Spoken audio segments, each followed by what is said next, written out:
Aujourd'hui, je vais vous apprendre comment trouver des produits gagnants sur Amazon FBA avec une stratégie de sourcing qui s'appelle le Storefront Stalking. Qu'est-ce que veut dire Storefront Stalking? Littéralement, traduit littéralement, c'est espionner le store des autres sellers qui font aussi de l'online arbitrage comme vous sur Amazon. Donc vous allez espionner les gens, regarder quels produits ils vendent et essayer de trouver ces produits. Où est-ce que vous pouvez les trouver? Si vous n'avez pas vu ma vidéo précédente sur la recherche de produits, sur comment manufacturer ses marges, ça va être très important. Donc allez sur ma chaîne, c'est une autre tutoriel, recherche de produits gagnants, Amazon, ça s'appelle quelque chose comme ça. Vous allez la trouver. Je vous dis que je vais la mettre là, je vais totalement oublier. Donc si vous regardez cette vidéo, je ne l'ai pas mise là, et vous n'avez pas vu la vidéo, dites-moi le moi dans les commentaires. Et je la mettrai en carte d'info. D'accord? Donc, si vous ne me connaissez pas, mon nom c'est Chris Mangosa, enchanté. Je sors des vidéos toutes les semaines, tous les vendredis à 18 h sur cette chaîne pour vous apprendre comment vous lancer sur Amazon FBA en faisant de l'online arbitrage sur le marché américain, depuis la France, depuis n'importe où dans le monde, ok. Donc si vous voulez en apprendre plus, abonnez-vous et rejoignez-nous sur Discord. On a un serveur Discord qui est principalement pour ma chaîne en anglais sur laquelle je sors des vidéos tous les jours, mais on a une chaîne, laissez-moi vous montrer en réalité, j'ai créé une chaîne sur le Discord server, ici. D'accord? J'ai créé une channel ici, elle est là, en français. Venez montrer, s'il vous plaît, venez vous montrer aux Américains que vous êtes nombreux. Il y a de plus en plus de Français qui rejoignent le serveur Discord. Si vous avez rejoint, vous n'êtes toujours pas présenté, venez vous présenter, venez parler, je suis là, je suis ouvert. Quelconque question que vous avez, je suis toujours là, d'accord? Donc voilà, très simple. Alors, on va directement plonger dans le vif du sujet, ok? Trêve de bavardage, comment trouver des produits gagnants en faisant du Storefront Stalking. Donc premièrement, je vous conseillerais pour le moment, parce qu'il y a bientôt beaucoup de changements qui arrivent, mais pour le moment, je vous conseillerais d'utiliser Arbitrage Talker, c'est mon propre logiciel, mais pour le moment, je vous conseillerais d'utiliser SellerAmp. Ok, SellerAmp, qu'est-ce que c'est? Donc, j'ai ouvert un produit basique, Nike Socks. Ok, voilà. Au SellerAmp, j'ai un tutoriel entier sur SellerAmp. D'accord, j'ai un tutoriel entier sur SellerAmp, et SellerAmp, c'est un logiciel qui va vous permettre de faire du Storefront Stalking. D'accord? Donc, le Storefront Stalking, qu'est-ce que ça va être? Donc, avec SellerAmp, vous voyez ici SellerAmp que vous voyez dans la barre de gauche, on va avoir toute une liste de vendeurs, on peut directement cliquer sur le nom de ces vendeurs, ici, sur leur offre, pour ouvrir leur store, et commencer à regarder leurs produits, ok? Donc, ça prend un petit peu de temps à charger, voilà. Donc voilà, tout simplement. Vous pouvez voir tous les vendeurs qui vendent, ce produit, et tous les produits que ce vendeur a sur son store, c'est très épuré, très facile à regarder. Et donc, en gros, c'est ça, fin de vidéo. Évidemment, non, c'est une blague, c'est pas drôle. C'est corny. Mais, donc voilà, donc je vais vous montrer exactement maintenant. Parce qu'en gros, en principe, c'est ça, c'est simple. Vous prenez un seller et vous regardez leurs produits un par un sur Google pour essayer de trouver le produit de façon profitable. Cependant, si vous faites ça comme ça, de façon totalement aléatoire, ça va être très compliqué. Vous allez trouver des produits, ça va vous prendre extrêmement longtemps, d'accord? Si vous faites ça de façon totalement aléatoire, ça va vous prendre extrêmement longtemps. La réalité, c'est qu'il y a deux parties. Lorsque vous faites du Storefront Stalking, lorsque vous espionnez le store des autres sellers, il y a réellement deux parties, ok? Il y a deux gros procédés que vous devez suivre, ok? Et forcément, le procédé dont tout le monde parle, si vous regardez des vidéos en anglais, ou bien même, je pense pas qu'il y ait des gens qui parlent d'online arbitrage en français, mais si vous regardez des vidéos, que vous allez voir, souvent les gens se concentrent sur la deuxième partie qui est de regarder, donc être sur le store des gens et regarder les produits un par un, d'accord? Et on va en parler, ça va être très rapide, ce qu'on va dire sur ce sujet, ça va être très rapide, parce que la réalité, le plus important du travail, c'est la première partie dont on n'a pas encore parlé. La première partie, c'est de trouver un seller qui, premièrement, fait de l'online arbitrage, parce que si vous commencez à sourcer quelqu'un qui fait du retail arbitrage, donc qui est ici aux États-Unis et qui va dans les magasins, qui cherche des produits en magasin, etc., vous n'allez jamais trouver les mêmes produits au même prix. Ou bien si vous cherchez le store de quelqu'un qui fait du wholesale, donc qui achète chez des grossistes, même chose, vous n'allez pas trouver des produits intéressants sur son store, pas des produits intéressants pour vous qui faites de l'online arbitrage, tout simplement parce que vous n'avez pas les mêmes sources. Il va directement avec des grossistes, donc vous n'allez pas avoir ses prix, ça va pas marcher. Et même chose, quelqu'un qui vend des used books, donc des livres d'occasion, même chose, aucune utilité, d'accord? Donc, le premier point qui est réellement important, c'est de trouver un seller qui fait de l'online arbitrage et qui sait ce qu'il fait, d'accord? Qui sait ce qu'il fait, qui a potentiellement des bons produits. Parce que si vous commencez à sourcer sur le store de personnes qui ne savent pas ce qu'ils font, qui font n'importe quoi, évidemment, évidemment que vous n'allez pas trouver de bons produits, que la majorité des produits que vous allez trouver, c'est des produits... Je cherche un mot, pour pas dire de gros mots. Je cherche un mot, c'est compliqué. Des produits caca boudin, disons ça comme ça, d'accord? Je suis désolé. Pour pas dire des produits de merde, voilà, je l'ai dit, c'est bon, je l'ai dit, ok? Alors, comment trouver un bon storefront pour faire votre storefront stalking? Comment trouver un bon storefront? Donc d'abord, la première chose, un conseil que vous avez peut-être entendu, si vous regardez les vidéos, si vous avez vu des vidéos en anglais, etc., spécifiquement des gens qui vous vendent Seller Amp, d'accord? Un conseil que vous avez déjà vu, c'est de regarder sur les produits blancs des grands stores comme Target, Walmart, qui ont leur propre marque blanche, qui vendent des produits sous leur marque, comme vous avez en France avec avec Leclerc. EcoPlus, c'est chez Leclerc, exemple, voilà. Donc c'est comme si, voilà, parce que vous savez que ces produits, par exemple Leclerc, je sais pas si Leclerc c'est chez EcoPlus, je pense que c'est chez... Laissez-moi vérifier pour être sûr que je vous dis pas de bêtises, pour que ce soit relevant. EcoPlus... J'en ai aucune idée. J'en ai vraiment aucune idée. Attendez, parce que je veux vraiment que ce soit relevant à votre cas. EcoPlus, c'est chez Leclerc. Oui, c'est chez Leclerc. Donc la stratégie que beaucoup de gens donnaient il y a quelques années, que des gens continuent à donner aujourd'hui, c'est de commencer avec les produits de marque blanche, de magasins comme Walmart, Target. Et vous pouvez trouver une liste, mais c'est pas la stratégie que je recommande pour une simple et bonne... pour une raison. C'est que... La raison pour laquelle je ne recommande pas cette stratégie, donc ce serait des produits comme les marques Great Value. Ok, Great Value, c'est la marque, c'est comme EcoPlus mais de chez Walmart, si vous voulez. Après chez Target, qui a un autre magasin dans le style Carrefour un petit peu. Je pense que Target c'est exactement Carrefour en Belgique, c'est exactement le même délire. En Belgique, en France, je suis en Belgique donc c'est pour ça que je vous dis ça.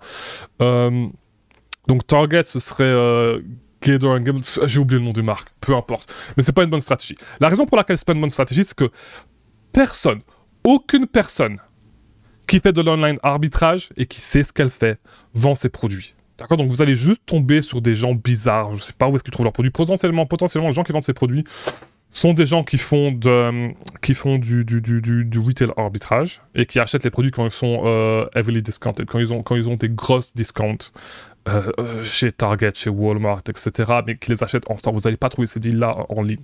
Du coup, c'est potentiellement des gens qui font du retail arbitrage. Du coup, vous n'allez pas trouver de produits pour le online arbitrage. D'accord? Donc, ce que vous voulez faire dans un premier temps, si vous voulez trouver des stores, d'accord, des gens qui savent ce qu'ils font avec l'online arbitrage pour revendre leurs produits, vous allez devoir commencer par un bon produit, par un produit que vous savez est un bon produit pour l'online arbitrage. D'accord? Vous allez devoir commencer par ça.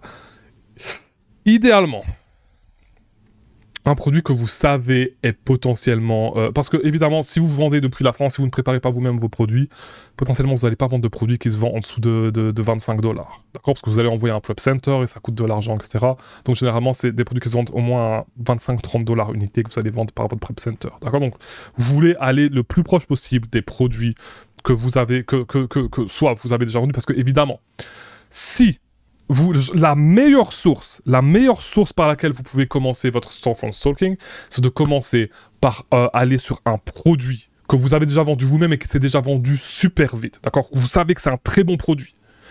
Si une personne, et tous les gens qui seront sur ce produit, qui vendent ce produit, sont potentiellement des bons sellers. Et tous les sellers qui vendent sur ce produit ont potentiellement d'autres bons produits, parce que s'ils ont un bon produit sur leur store, c'est-à-dire qu'ils savent ce qu'ils font, ils ont potentiellement d'autres bons produits. Est-ce que ça a du sens pour vous? Oui, ça a du sens. Donc, évidemment, c'est la première chose. Mais je sais, ne paniquez pas. Je sais que beaucoup d'entre vous ne se sont pas encore lancés, d'accord? Et donc, je vais vous donner quelques produits sur lesquels vous pouvez commencer. À sourcer, d'accord? Donc... Une des sources que je vais vous donner, une des sources sur lesquelles vous pouvez commencer à sourcer, c'est celle-ci, d'accord? Donc, vous pouvez commencer sur les chaussettes Nike, d'accord? Chaussettes Nike, tout ce qui est... Chaussettes Nike, au-dessus de $30. Je parle des six-packs, des packs de 6, pas les packs de 3. Pack de 6, chaussettes Nike, blanc, noir, gris, au-dessus de $30, un minimum de $30, vous pouvez aller aussi bas que 28, mais ouais, $30. Ça va être compliqué à expliquer la nuance, mais $30. Si vous trouvez un pack de... Et très simple, vous pouvez utiliser le Keepa Product Finder, et on va faire une vidéo entière sur le Keepa Product Finder très bientôt, d'accord? Mais voilà, pack de 6, tout simplement ce que vous pouvez faire, c'est taper Nike Socks, d'accord? Comme je l'ai fait ici. Vous entrez Nike Socks, vous faites la recherche, et vous regardez les listings qui sont au-dessus de $30, ok? Si un listing est au-dessus de $30, voilà, 29,99, parfait. On peut commencer sur celui-ci. Vous savez que les gens qui sont là font de l'online arbitrage, 100%. Pourquoi? Parce que Nike ne vend pas sur Amazon, et Amazon eux-mêmes ne vendent pas sur Nike. Tous les sellers qui vendent ici sont des bons sellers pour commencer à regarder, pour commencer à faire du storefront stalking. Maintenant, si vous commencez des chaussettes Nike, ça va être un petit peu compliqué parce que vous devez savoir comment manufacturer vos marges pour les chaussettes Nike. Il y a beaucoup de gens qui disent que les chaussettes Nike ne sont pas profitables. C'est extrêmement profitable parce que vous savez comment manufacturer vos marges. Vous ne le savez pas, c'est compliqué. C'est une technique très avancée, d'accord? Vous n'avez pas trouvé, d'accord? Mais c'est potentiellement un endroit où vous pouvez commencer. Sachez juste que tous les produits Nike que vous allez trouver potentiellement ne vont pas, que vous allez trouver sur le store des gens ici, ne vont pas bien, vont être durs à trouver parce que c'est toujours la même façon de les manufacturer. Mais bon. Voilà, c'est des choses que vous pouvez commencer à regarder ici, Converse, chaussettes Nike, pull Nike, etc. Tout ça, vous pouvez commencer à regarder les autres marques, etc. Une autre chose que vous pouvez faire, c'est les produits MAC Cosmetics. Donc vous pouvez commencer même chose sur les produits MAC Cosmetics. Vous pouvez commencer MAC Cosmetics, c'est un très bon truc. J'ai vendu énormément de produits MAC Cosmetics. Dans le passé, quand ils sont en solde, c'était extrêmement profitable. J'ai arrêté parce que je vends beaucoup de chaussures et de vêtements maintenant. Mais tout ce qui est MAC Cosmetics, c'est quelque chose que vous pouvez commencer. Vous pouvez commencer par là. Tout ce qui se vend bien, qui a un bon sales rank comme ça. Vérifiez juste, regardez la vidéo sur Keepa, comment vérifier un produit, regardez si le produit est un bon produit, si le prix n'a pas chuté, si le prix a chuté, c'est pas forcément une mauvaise idée. Mais ça, typiquement, c'est un produit sur lequel vous pouvez commencer votre storefront stalking. Vous allez trouver tous ces gens font de... Où est-ce qu'ils sont? Tous ces gens font de l'online arbitrage, donc c'est tous des gens sur lesquels vous pouvez commencer à sourcer, d'accord? Donc voilà, chaussettes Nike, tout ça là, tout ça, vous pouvez commencer votre storefront stalking là-dessus, d'accord? Choses Nike, tout ce qui est chaussures Nike, même chose, vous commencez depuis n'importe quelle paire de chaussures Nike qui se vend vite. Un exemple, les Air Force One. D'accord, les Air Force One, c'est un peu tricky. Mais toutes les autres paires de chaussures Nike qui se vendent vite, vous pouvez commencer par là. Et le seul truc, c'est que vous devez savoir, il y a beaucoup de gens qui sourcent les chaussures Nike au magasin Nike, au Outlet Store, au Clearance Store, où les prix sont vraiment bas, donc peut-être vous pouvez pas... Mais si vous commencez sur MAC Cosmetics, vous allez trouver très rapidement, d'accord? Mais encore une fois, la façon la plus rapide, c'est commencer à vendre dès que vous avez trouvé votre premier bon produit. Et forcément, vous allez trouver des produits de prix va tanker, ce sera des mauvais produits, etc. au début, peu importe. Mais quand vous commencez à trouver un très bon produit, commencez à storefront stalk ce produit non-stop, d'accord? Ça va vous aider énormément. Et de plus, produits, en fait, vous voulez tourner un produit profitable en multiples produits. Et on va parler de ça dans les futures vidéos. Dans ma chaîne en anglais, j'ai une série de vidéos entièrement là-dessus qui n'est pas encore finie, mais que je vais bientôt finir. Et voilà. Donc voilà lorsqu'il s'agit de la première partie du travail. La deuxième partie du travail lorsqu'il s'agit du storefront stalking, très simple. Vous devez commencer, parce que en gros, en réalité, et évidemment, vous devez choisir un bon... Donc, si vous voulez choisir un bon seller, d'ailleurs, si c'est un très bon produit, ce que vous voulez faire, si vous savez que ce produit, c'est un très bon produit, vous avez vendu 100 units, vous vendez 10 unités par jour sur ce produit, avec 40% de retour sur investissement, c'est un bon produit. Ce que vous allez faire, c'est que vous allez chercher les vendeurs qui ont été sur ce donc vous regardez First Scene, vous triez par First Scene, et vous regardez les vendeurs qui sont sur ce produit depuis très longtemps. Donc ce gars-là a peut-être un peu beaucoup de reviews, il fait peut-être wholesale, mais ce gars, on va scroll down un petit peu, ce gars il est là depuis 2 mois, il a 1166 reviews, peut-être le Paris Beauty, ok, parfait, chaîne française, il est là depuis 4 mois, le gars, il se bute sur ce listing. D'accord, bon prix.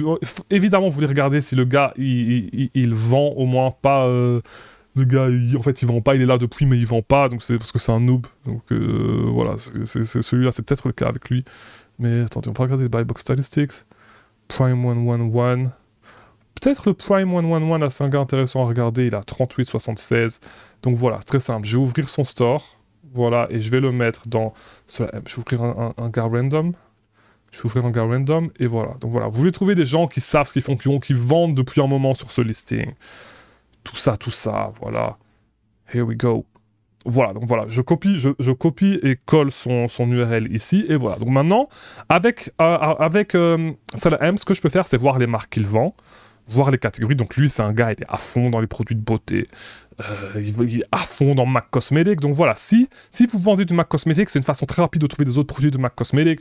Vous voyez qu'il vend du Bobbi Brown. Et si vous pouvez voir, par exemple, s'il y a une marque que vous connaissez pas, par exemple, voilà, vous connaissez pas, vous avez jamais vendu de Tom Ford, très facile de commencer à être introduit aux produits Tom Ford, d'accord? Bon, voilà, c'est des produits claqués, mais voilà, c'est une façon très rapide de trouver des nouvelles marques. Mais bon, voilà, donc on va se focus un petit peu sur MAC Cosmetics. Et donc, ce que vous voulez faire, et je sais que vous n'allez pas voir mon... Je vais bouger ça, je vais me mettre ici, voilà, en plein milieu. Voilà, bam! Qu'est-ce que tu vas dire? Je suis en plein milieu de l'écran. Ce que vous pouvez faire, c'est vraiment... Parce que voilà, donc lorsqu'il s'agit de storefront stalking, et avec tout ce qui va être la recherche de produits, vous devez réussir à process les data, process les données rapidement. Donc voilà, en fait, ce que vous devez faire, c'est aller le plus rapidement possible. Vous devez commencer à vous entraîner, à aller le plus rapidement possible jusqu'au bout de la data, d'accord, au bout des données. Donc voilà, ce que je fais généralement, j'entraîne mes yeux, ok, à aller hyper vite, à regarder le coût maximum. Voilà, vous allez avoir plusieurs infos d'ailleurs. Donc vous allez avoir le sales rank, qui est à quelle vitesse le produit se vend, plus ou moins. Le coût maximum que vous devez mettre pour atteindre vos critères de retour sur investissement pour ce produit, le nombre d'offres, la buy box, blablabla, et le keeper graph, ok, le graph keeper, vous allez voir là à droite. Donc, ce que vous voulez faire, ce que vous voulez vous entraîner à faire, c'est d'essayer d'aller le plus rapide. Donc moi, ce que je fais, à force de le faire, over and over and over and over again, ce que vous voulez faire, c'est entraîner vos yeux à aller vite là-dessus. Regarde ici. Donc, vous regardez la photo du produit, vous regardez ici. Est-ce que vous pensez que vous pouvez trouver ce produit en dessous de ce prix-là? Est-ce que ça vaut le coup pour ce sales rank-là? Parce qu'en fonction de ce sales rank, vous pouvez voir plus ou moins, vous pouvez comprendre plus ou moins à quelle vitesse ce produit se vend. Si vous ne savez pas comment, regardez mes vidéos sur Keepa. D'accord? Et après, le Keepa Graph, s'il a l'air decent, s'il a l'air décent. D'accord? S'il a l'air bon, par exemple, ça, c'est dégueulasse. D'accord? Ce Keepa Graph, il est dégueulasse. Il ressemble à rien. Le prix a chuté, donc potentiellement, je vais pas regarder à ça. D'accord? Mais donc voilà, je vais regarder vite fait à ces informations. Donc, photo, BSR, maximum cost, Keepa Graph. Est-ce que je pense que je peux avoir ça en dessous de $23? Potentiellement. Est-ce que ça se vend assez vite pour moi? Oui. Est-ce que le Keepa Graph, look ok, le prix a pas chuté de ouf? Non. Donc ok, c'est un produit, je vais ouvrir le produit sur Amazon et je passe au suivant. Je vais faire ça sur tout le store. Sur tout le store, je vais faire ça. Je vais regarder tous les produits du store, ou bien de la marque que j'ai choisie, mais généralement, je fais tout le store, je trie pas par marque si je fais cette stratégie. Je vais faire tout le store, et j'ai juste traîné mes yeux à faire ça. Bam, bam, bam. Je passe au suivant. Bam, bam, bam, c'est bon, je passe il est dégueulasse. Donc, bam, bam, bam, le Keepa Graph, là, je regarde même pas. Keepa Graph dégueulasse, je regarde même pas. Et vous pouvez commencer par le Keepa Graph. Keepa Graph dégueulasse. Keepa Graph dégueulasse. Keepa Graph dégueulasse. Keepa Graph dégueulasse. Keepa Graph, ok. C'est le 130 000, un petit peu trop, je passe. Et voilà, c'est juste vous entraîner à faire ça. Là, tous les Keepa Graph sont un peu dégueulasses. On va pas se mentir. On va pas se mentir, ce gars, claqué, ok? Claqué de fou. Claqué de fou, on va passer à un autre seller, ok? Et voilà, c'est juste une question de faire ça vite, en réalité. C'est juste une question de réussir à regarder les produits le plus rapidement possible. Donc, même chose, ok? Même chose, je passe. Ok, $26, il y a Amazon, mais $26, 2000, c'est quelque chose que je pourrais regarder, d'accord? Et évidemment, ça, j'ai pas regardé les produits, mais voilà, je vais vous montrer un petit peu après plus tard. Donc voilà, ça, j'ouvre. Ça, le prix a augmenté, ça a l'air intéressant, je vais ouvrir. On va faire juste quelques exemples, d'accord? C'est pas une vidéo de live sourcing. On va faire des vidéos de live sourcing où je vais vous montrer mon process, où je vais faire une vidéo entière et essayer de trouver un produit avec vous. Dans le futur, bientôt, parce qu'on a plein de choses. Okay. Allez, les gars, il n'y a qu'une vidéo par semaine, d'accord? Il n'y a qu'une vidéo par semaine sur cette chaîne. Pour le moment. Peut-être je vais augmenter le rythme si vous commencez à me montrer que vous êtes là, ici sur cette chaîne en français. Parce que les Français, là, vous parlez beaucoup, etc., tout ça, mais on vous voit pas trop, hein, comparé aux Américains. Comparé aux Américains, là, sur l'autre chaîne. Ça monte ici, ça monte. Mais ici, là, je veux voir plus de gens, d'accord? Mais ça commence à monter, merci beaucoup d'ailleurs. Alors, français, francophone, toute la francophonie, on est ensemble. D'accord? Je suis pas français moi-même, mais bon. Alors, voilà, c'est juste une question d'aller vite, ok, de process les data vite, ok, donc voilà, bam, bam, bam, ça, même chose, ça j'ouvre, ça je peux l'avoir en dessous de 16,39, potentiellement, peut-être pas, mais bon, ça vaut le coup d'ouvrir, voilà, donc je vais faire toutes les data ici, et je vais revenir, je me remets ici, les gars,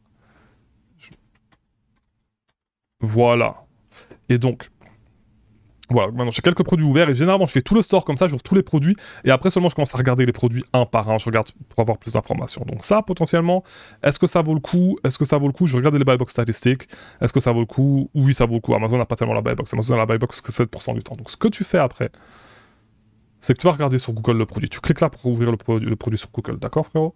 Ensuite ce que tu vas faire, tu vas essayer de trouver le produit ici pour le coût maximum, en dessous du coût maximum, qui est aussi proche que possible. Parce qu'évidemment, après le prix que vous voyez là, vous allez encore manufacturer vos marges, d'accord? Donc, est-ce que c'est ça? Estée Lauder Double Wear, Stay in Place Makeup, bla bla bla, SPF 10. Généralement, les produits SPF 10 sont un petit peu plus chers. Double Wear, mais c'est peut-être pas le... C'est peut-être pas le... Et après, ce site, il a l'air chelou un peu. On va pas se mentir. Ouais, on va pas se mentir, le site, il est chelou. Ouais, donc voilà, ce produit, on va pas le trouver. Mais voilà, c'est juste une question de... C'est juste une question de voilà, d'aller vite. Voilà, parce que, évidemment, vous avez 3 produits. Vous verrez que 3 produits, c'est pas sûr que vous allez trouver quelque chose de façon profitable. D'accord? Donc, même chose, un autre Estée Lauder. En fait, on a ouvert 2 fois le même. Et même pas, on n'a même pas ouvert 2 fois le même. J'ai menti, là. On n'a pas ouvert 2 fois le même. Voilà, donc ici, il y a 18, 3-in-1. Ok, the Perfume Club that US, c'est pas un site que je connais. D'accord, c'est pas un site que je connais. C'est peut-être pas legit. C'est peut-être pas legit, peut-être ça l'est. Désolé. C'est peut-être pas legit. Peut-être ça l'est. Mais en tout cas, si c'est legit, ce produit... Et je ferai une vidéo sur comment essayer de voir si les sites sont legit ou pas. Mais ce produit, si c'est legit, ce produit... Attendez, je vérifie que c'est le même. C'est pas le même. Dommage, c'est pas le même. On va regarder le dernier. Voilà, c'est juste une question de faire ça. D'accord? C'est une question. Après, vous cherchez le produit sur Google. Vous regardez ici, vous allez avoir et celui-ci. On doit le voir en dessous de 15. 0,5 millilitres, pardon. 5 minutes. Est-ce que c'est le même? Si c'est le même, ce serait un produit profitable. Et je doute que ce soit le même. Je doute que ce soit le même. Advanced Night Repair Eye Supercharge. Gel Cream 5 ml. Ok, donc si c'est le même... Après, j'ai pas envie de tout lire. Je vais pas vous mentir, il est tard, je suis fatigué, j'ai pas envie de tout lire. Ça a pas l'air d'être le même, mais si c'était le même, si jamais c'était le même, c'est extrêmement profitable. Ok, si jamais c'est le même, on serait à 96% de retour sur investissement, donc c'est un truc incroyable. Mais je pense pas que ce soit le même. Sérieusement, je pense pas que ce soit le même. Et il faudrait regarder un petit peu plus, mais voilà, je vais pas regarder. Alors, donc une chose que vous devez savoir, c'est que dans la plupart des cas, donc voilà, la chose que tu veux faire, c'est regarder ici. Je sais que j'étais un petit peu vite quand je vous montrais, mais la chose que tu veux faire, c'est regarder ici, d'accord? Regarder ici dans le carrousel. Dans le carrousel. Et je pense que le réel produit, c'est celui-là. C'est pas celui qu'on a regardé, mais voilà. Regardez dans le carrousel si vous voyez le produit. Et après, vous pouvez scroll down un petit peu ici dans les résultats. Parfois, vous pouvez trouver le produit dans la 2e page, 3e page de façon profitable. D'accord? Cependant, une chose très importante, c'est qu'une partie assez grande des produits que vous allez trouver, d'accord, seront des produits qui ne sont pas exactement le même, et donc par exemple celui-ci sera un exemple, c'est pas vraiment un bon exemple, mais whatever, seront des produits adjacents, des produits, donc vous allez rechercher le produit sur Amazon, sur Google, pardon, et vous allez trouver, Google va vous proposer d'autres produits qui sont en solde, d'accord, comme celui-là où... Celui-là, c'est le même, mais parfois, en fait, ce que Google va faire, c'est que Google va vous proposer des autres produits qui sont en solde, qui ont des très bonnes soldes, et j'ai trouvé pas mal quand je faisais beaucoup de storefront stocking myself, moi-même, je commence par parler franglais, c'est honteux, je parle franglais, c'est vraiment honteux, mais voilà, pas mal des produits que je trouvais quand je faisais moi-même beaucoup de storefront stocking étaient des produits qui n'étaient pas le produit que j'en cherchais à la base ici, mais un autre produit qui était en solde. Et vous remarquez les produits qui sont en solde ici avec un prix vert. Et tous les prix qui ont un prix vert, regardez-les tout le temps si vous remarquez que le prix est énormément plus bas que le prix qui est ici. Donc ici, c'est pas un truc de ouf. Ici, on va pas avoir des produits qui ont 10$ off, 25% off, 30% off, 30% off. Pardon, donc c'est pas nécessairement très intéressant. Mais voilà, une grosse partie de vos produits vont venir voir. Donc c'est juste une introduction au storefront stalking, donc voilà, on peut pas aller trop loin avec ça. Mais donc voilà, c'est un petit peu le process, et voilà, c'est très simple. C'est juste, voilà, vous ouvrez des produits, vous trouvez un bon storefront, on commence par trouver un bon storefront. On regarde les produits que ce bon storefront vend, ok, on regarde quels produits on pense qu'on peut potentiellement trouver pour le bon prix qui se vend assez vite. Troisièmement, on cherche ces produits sur Google. Très simple, ok, et très bientôt. D'ailleurs, si vous voulez commencer à utiliser SalaAmp, j'ai un lien dans la description. Mais très bientôt, je vais vous proposer une autre solution pour SalaAmp. Parce que peut-être vous le savez, mais je développe des logiciels aussi pour Amazon. Si vous suivez mon autre chaîne, vous savez que j'ai lancé un logiciel qui s'appelle Arbitrage Stalker, qui ne fait pas ça, d'accord, mais bientôt, on travaille sur quelque chose, dans pas très longtemps, qui sera bien mieux pour ce process, d'accord? Donc peut-être que quand vous voyez cette vidéo, cette chose est déjà sortie. Peut-être pas, peut-être que oui. D'accord? Donc, on se voit la semaine prochaine. J'espère que cette vidéo vous a plu. Abonnez-vous, likez, laissez un commentaire. Il y a beaucoup de vous qui s'abonnent. Présentez-vous, venez sur le serveur Discord, présentez-vous, c'est convivial, tout ça. On se voit la semaine prochaine.